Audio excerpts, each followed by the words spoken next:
మీ ఎలాంటి వ్యాపార ప్రకటనలకైనా వెంటనే మా ఛానల్ సంప్రదించండి. ప్రస్తుతం మనతో పాటు ఐకాన్ ఆస్ట్రాలజర్, మంత్రతంత్ర జ్యోతిష్యులు సురేష్ బాబు గారు మనతో ఉన్నారు. గురుగారితో మాట్లాడదాం. నమస్కారం గురుగారు. జై శ్రీమన్నారాయణ. ఏప్రిల్ మాసంలో సింహరాశి వాళ్ళకి ఎలా ఉంటుంది, వీళ్ళకి ఎదురయ్యే లాభ నష్టాలు, కష్ట సుఖాలు ఏ విధంగా ఉంటాయి, ముందుగా ఆర్థికంగా, ఉద్యోగాల పరంగా, వ్యాపారాల పరంగా ఎలా ఉంటుందో తెలియజేయండి. ద్వాదశ రాశుల్లో ఒకటి సింహరాశి. సింహరాశి వారికి ఏప్రిల్ మాసం 2026 సంవత్సరం. వీరికి గ్రహస్థితి ముందుగా మనం గ్రహించినట్టయితే కనుక మీనరాశిలోని కొనసాగుతున్నటువంటి శని భగవానుడు, 14వ తరగతి వరకు కొనసాగేటువంటి రవి భగవానుడు, ఈ 14వ తరగతి తర్వాత మేషరాశికి వస్తారు రవి భగవానుడు. అప్పటి నుంచి మనకి ఎండలు కూడా బాగా ఎక్కువగా వస్తాయి. ఇప్పుడు ఏప్రిల్ 14వ తారీఖు తర్వాత మనకి ఎండలు కూడా ఎక్కువగా కనిపిస్తాయి. కానీ ఇక్కడ మేషరాశిలో శుక్రుడు కూడా ఉన్నాడు కాబట్టి మేఘామృతమైనటువంటి ఆకాశం, దాంతోపాటు కురిసేటువంటి చెడు వానలు, చెడు తత్వంతో ఉండేటువంటి ఉంటాయి. కాబట్టి ఎవరైనా రైతులు మామిడి కానీ సపోటా కానీ పండించే రైతులు కొంచెం జాగ్రత్తగా ఉండాలి. అంటే ఆ సీజన్లో వచ్చేటువంటి పంటకి కొంచెం నష్టం అయ్యేటట్టు కనిపిస్తూ ఉంది. ఏప్రిల్ నుంచి మే మాసంలో చెడు వానలు ఎక్కువ పడేలా ఉన్నాయి. ఇది రైతులకి ఎందుకు చెప్పాల్సి వచ్చిందంటే ఇప్పుడు మనం సింహరాశిలో ఉన్నాం. సింహరాశి వాళ్ళు కూడా రైతులుగా చాలామంది పోయిన సంవత్సరం మనం చెప్పినటువంటి వినేసి కొన్ని లక్షల మంది కూడా రైతులుగా మారున్నారు. వాళ్ళకి నష్టం కలిగించకూడదు కాబట్టి వాళ్ళకి ఆ పంటలు వస్తాయి కాబట్టి ఆ పంటలు కూడా జాగ్రత్త చేసుకునేటువంటి అవకాశాలు ఉండాలి. ఇంకోటి ఏంటంటే కనుక ఇక మనకి చూసినట్టు రాహు వచ్చేసి అక్కడ మనకి కుంభరాశిలో ఉన్నాడు. రాహుతో పాటు బుధుడు ఉన్నాడు. బుధుడు రాహులు ఇద్దరు కలిసారంటే మాత్రం ఆడుకుంటారు ఒక ఆట జనాన్ని. ఇప్పుడు ఎట్లా ఉంటుందంటే అది ఎక్కడికైనా పోయేసి ఎవరైనా బాగా తెలిసిన వారు అంటారు, ఏమండి బాగున్నారంటే నన్ను బాగున్నారంటావు నువ్వు అని చెప్పి కొడతారు. అంటే రాహువుకి బుధుడికి అంత వ్యక్తిగతంగా ఉంటుంది అనమాట. రాహు ఏం చేస్తాడంటే తొందరపాటు నిర్ణయం, బుధుడు ఏం చేస్తాడంటే మోసం చేసేస్తాడు. ఈ మోసం చేయడంతో ఆ గ్రహం ఆ రాశి వారికి సెట్ అవ్వకపోతే నరకమే అనుభవిస్తుంది. మీరు ఏదైనా చేయండి, మాటలతోనే మోసపోతారు. ఎఫ్ఐఆర్స్ ఉంటాయి అనుకున్నది. ఇప్పుడు ఆ అమ్మాయిని చూసే అబ్బాయో, అబ్బాయిని చూసే అమ్మాయో మాట్లాడుకుంటూ ఉంటారు, చెప్పుకుంటారు అనమాట. నాకు మా ఇంట్లో మేమంతా కోటీశ్వరులమే అని చెప్తారు. ఈ అమ్మాయి తగ్గకుండా మా నాన్నగారు, మా తాతగారు ఒకప్పుడు వేల ఎకరాలు ఉండే ఆస్తులు అంటే ఇద్దరికి ఏం ఉండదు, బూడిదే.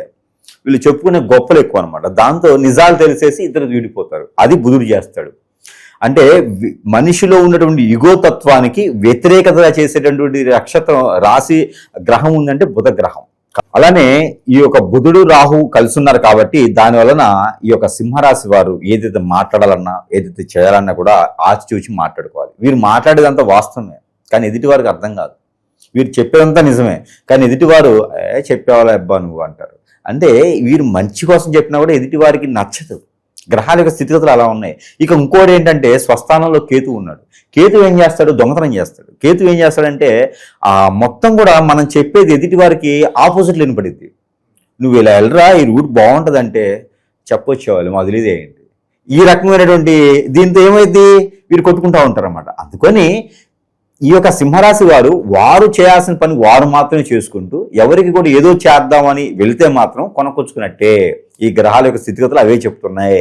ఈ మాసంలో కొంచెం ఏప్రిల్ మాసం ఇది. అందుకాక ఏప్రిల్ మాసంలో సాధించేదానికి ఉంటుంది. ఒక గొప్ప విషయం ఏంటంటే సాధిస్తారు.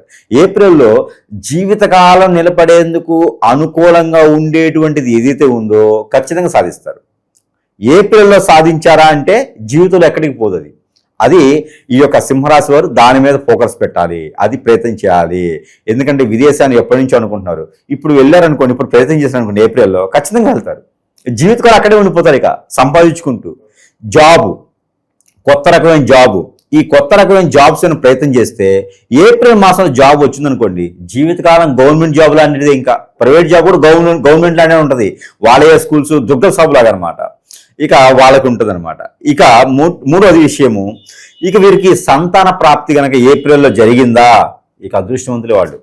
ఇక మామూలు అదృష్టం ఉండదండి వాళ్ళకి. ఈ యొక్క సింహరాశి వారు ఏప్రిల్లో పుట్టినా లేదా ఏప్రిల్లో వారికి సంతానం కలిగినా కూడా వారి నుంచి అష్టైశ్వర్యాలు కలుగుతాయి. వీరికి ఎంత అదృష్టం చూడండి వారికి. ఇంకా ఏప్రిల్ మాసంలో ఇంకా 7వ మాసంలో ఉన్నటువంటి గర్భిణీ స్త్రీ కానీ 6వ మాసంలో ఉన్న గర్భిణీ స్త్రీ కానీ ఉంటే భయపెట్టి వాళ్ళని ఇబ్బంది పెట్టి మళ్ళీ డెలివరీ చేయించారు. గురువుగారు చెప్పారు కదా అని అట్లాంటి ఏం చేయొద్దు. ప్రకృతి పరంగా కాదు, దేవుడు అనుగ్రహం ఇచ్చి ఆ ఏప్రిల్ మాసంలో పుట్టారంటే అదృష్టం, అంతేగాని మనం పుట్టిస్తే కాదు. ఇది అందరూ గ్రహించుకోవాలి. ఇక ఏప్రిల్ మాసంలో ఒక్కొక్క అదృష్టం ఉంది వీరికి. స్థలాలు కానీ, పొలాలు కానీ, రియల్ ఎస్టేట్ కానీ, లేకపోతే కనుక ఇల్లు, కార్లు కానీ సంపాదించుకున్నారంటే అప్పు తెచ్చి కాదు, సొంత డబ్బులతో లేదా బ్యాంకులో తీసుకొచ్చుకొని ఎదుటి వాళ్ళ దగ్గర అప్పు తీసుకోకూడదు. అలా సంపాదించుకున్నారంటే మాత్రం జీవితకాలం అది ఉండిపోద్ది. ఈ మధ్యన కొన్నిట్లో మనం చూస్తూ ఉంటాం, 50 years బ్యాక్ ఒక బుల్లెట్ మీద ఉంటారు ఒక భార్యాభర్త, 50 years తర్వాత అదే బుల్లెట్తో ఒక ఫోటో ఉంటుంది. సేమ్ అలానే వాళ్ళు కూడా సింహరాశి ఏప్రిల్ మాసంలో పుట్టుంటారు, లేదా ఏప్రిల్ మాసం కొని ఉంటారు. నాకు తెలిసి ఒక కారు ఉంటుంది, అంటే అది ఒక పాత కారు ఉంటుంది అనమాట, వింటేజ్ కారు ఉంటుంది. కుర్రగా ఉన్నప్పుడు ఆ వింటేజ్ కార్ దగ్గర ఫోటో ఉంటుంది, కింద వచ్చేసి 50 years తర్వాత వింటేజ్ అదే కార్ దగ్గర ఫోటో ఉంటుంది.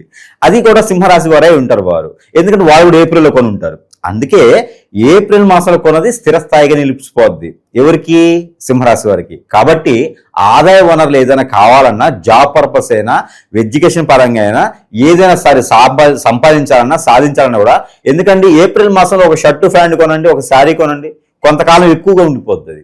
అది వారికి స్థిరస్థాయిగా ఉండాలి అంటే ఏప్రిల్ మాసంలో ఏదైనా కొన్నా, సాధించినా, నిలబెట్టుకున్నా అది స్థిరస్థాయిగా ఉండిపోద్ది. అప్పుడు ఏం చేయాలో తెలుసా? ఏప్రిల్ మాసంలో వాళ్ళు చేయాల్సింది ఏంటంటే, జీవితంలో నిలబడటానికి ఏం కావాలో అది సాధించుకోవాలి. ఏం కావాలి? అది పేరు, ప్రఖ్యాత, హోదా, డబ్బు, పలుకుబడి. ఇవి సంపాదించుకోవాలంటే మంచితనం కావాలి. అంటే అనాథాశ్రమాలు, వృద్ధాశ్రమాలు, ఆలయాల నిర్మాణాలు, పెద్దలకు సహాయం చేయడాలు, ఎంతో మందికి ఉపాధి అవకాశాలు కల్పించడం, ఇలాంటి ఏదైనా మొదలు పెడితే వారి పేరు ప్రఖ్యాత స్టాచ్యూ పెట్టేదాకా ఉంటుంది. ఒక స్టాచ్యూ లాగా అయిపోద్ది అనమాట. అలాగ చేసుకునే దానికైతే ఏప్రిల్ మాసం వారికి చాలా అద్భుతమైనటువంటి వనరులు కనిపిస్తూ ఉంటాయి. అది ఎట్లా గురువు గారు, మాకు శని బలం నాడు పెట్టి పీకుతున్నాడు, లాగుతున్నాడు, కేతు ఉన్నాడు కదా అంటే, గ్రహాలతో సంబంధం లేదు. గ్రహాలకి ఆ స్థితిగతులు మారినప్పుడు మనం చేయాల్సినటువంటి దానాలు, ధర్మాలు, యజ్ఞ, యాగ, హోమ, జప, తపాలు చేసుకుంటే, ఆ గ్రహాలకు ప్రతినిత్యం నమస్కారం చేసుకుంటే గ్రహాలు మనల్ని ఏం చేయవు. గ్రహాలు ప్రాణాలు తీయవు. గ్రహాలు చైతన్యాన్ని ఇస్తాయి, ఎలా బ్రతకాలో మనకు నేర్పిస్తాయి. అంతే గనక ఎవరో చెప్పినారు, నేను ఆ పూజ హోమే చేయించాలి, నాకు ₹1,00,000 గురువు గారికి ఇచ్చి పాదాల సేవ చేస్తే, పాదాలకి పాలతో అభిషేకం చేస్తే కానీ నా పూజ్యం, నా పాపాలు పోవు అనుకునేది ఏమి ఉండదు.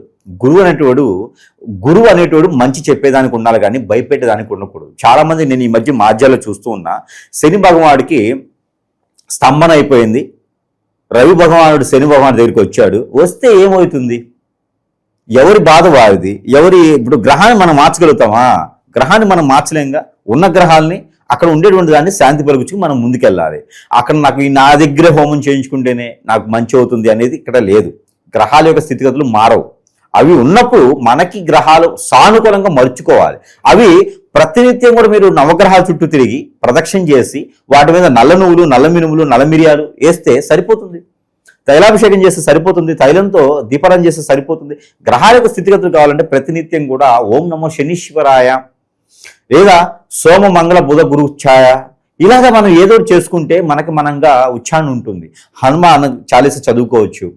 అలానే హనుమాన్కి ఆకుపూజ చేయించుకోవచ్చు. హనుమాన్ మందిరంలో పట్టిక బెల్లము ప్రసాదంగా పెట్టవచ్చు. హనుమాన్కి సింధూరం సమర్పించుకోవచ్చు, నువ్వుల నూనె సమర్పించుకోవచ్చు.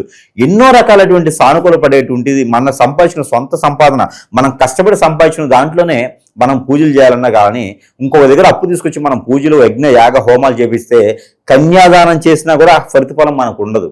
ఇది సింహరాశి వాళ్ళకి కాదు, ప్రతి రాశి వారు గుర్తుపెట్టుకోవాల్సింది ఏంటంటే, అప్పు తీసుకొచ్చి కన్యాదానం చేస్తారు, ఆ ప్రతిఫలం వానికి వెళ్ళిపోతుంది, అప్పు ఇచ్చిన వాడికి వెళ్తుంది, మనకు వెళ్ళదు. తిరుపతికి వెళ్తునో, శ్రీశైలం వెళ్తునో, ఎవరికి అప్పు తెచ్చి వెళ్ళామనుకోండి, ఆ పుణ్యం మనకు రాదు. నువ్వు ఎప్పుడు అప్పు ఇస్తావు తర్వాత విషయం, అప్పు ఎవరి దగ్గర తీసుకుంటావో వారికి వస్తుంది. ఇప్పుడు మనకి వెంకటేశ్వర స్వామి దగ్గరికి వెళ్తాం. మనం వెంకటేశ్వర స్వామి దగ్గరికి వెళ్ళి ముడుపులు అందజేస్తాం, ముడుపులు అందులో వేసేస్తాం మొక్కుకొని, వెంట్రుకలో లేకపోతే ఏదైనా మొక్కుబడి ఉంటాం. ఎక్కడైనా దొంగ డబ్బు, లంచం డబ్బులో వచ్చినప్పుడు ఎక్కువ శాతం కుండీలు వేస్తుంటారు. అవన్నీ ఎవరికి వెళ్తాయండి? అవన్నీ ఎవరికి వెళ్తున్నాయి? మనకు వస్తాయి అనుకుంటున్నారా? కాదు.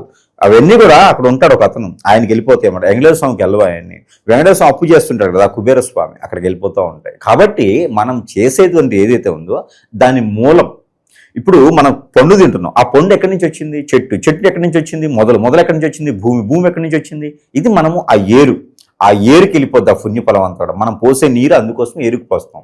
కాబట్టి మనం చేసేటువంటి పనిలో గ్రహాల యొక్క స్థితిగతుల్ని చూసుకోవాలి తప్పితే ఏదో ఉన్నది కదా, ఏదో చేస్తాం కదా, లక్షల రూపాయలు పెట్టి చేసేదానికైతే పుణ్యఫలాలు అట్లా రావు.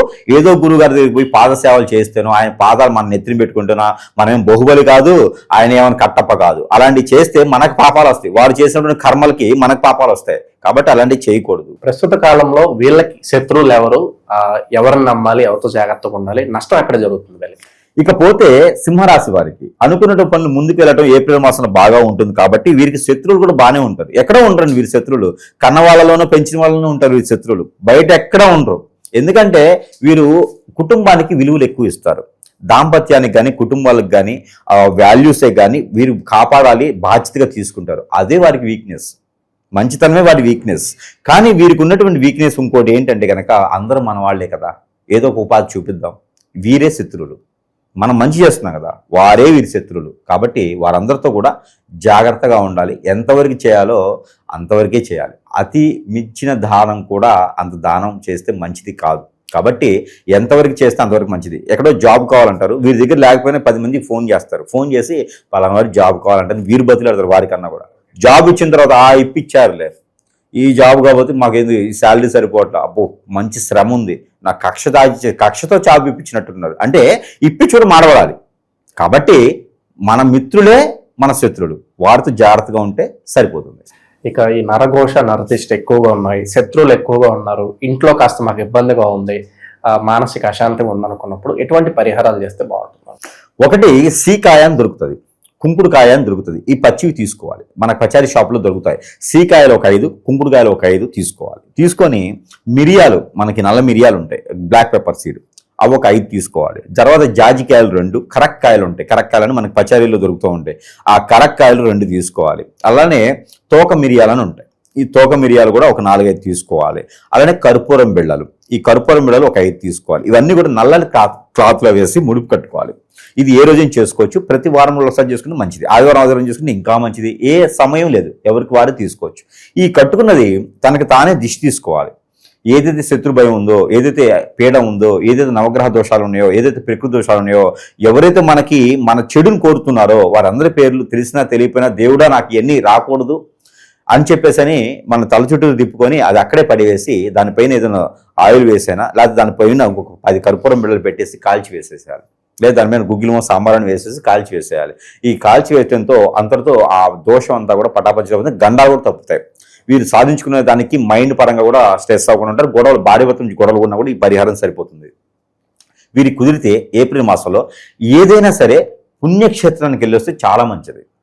దర్శనం చేసుకొని రావాలి. ఎక్కడైనా శక్తిపీఠాలకైనా, జ్యోతిర్లింగాలకైనా ఎక్కడైనా వెళ్ళేసి ఒక్క దర్శనం చేసుకుని వస్తే వీరికి అన్ని రకాల గ్రహదోషాలు కూడా చిటికలు ఇలా పట్టవచ్చులవుతాయి. ఇంకా అమ్మవారి దగ్గర కుంకుమార్చన చేయించుకోవాలి. ఏదో ఒక అమ్మవారి దగ్గర కుంకుమార్చన చేయించుకొని ఆ కుంకుమను ధరించుకోవాలి ఏప్రిల్ మాసం మొత్తం కూడా. ఇలా చేస్తే సింహరాశి వారికి శని భగవానికి అశుభ దృష్టి కాదు, కేతు భగవాన్ అశుభ దృష్టి కాదు, మానవ గ్రహానికి సంబంధించిన అశుభ దృష్టి కూడా పటాపంచలేకపోతుంది. కాబట్టి సాధించుకునే దానికి గొప్ప విషయంగా ముందుకు వెళ్తారు.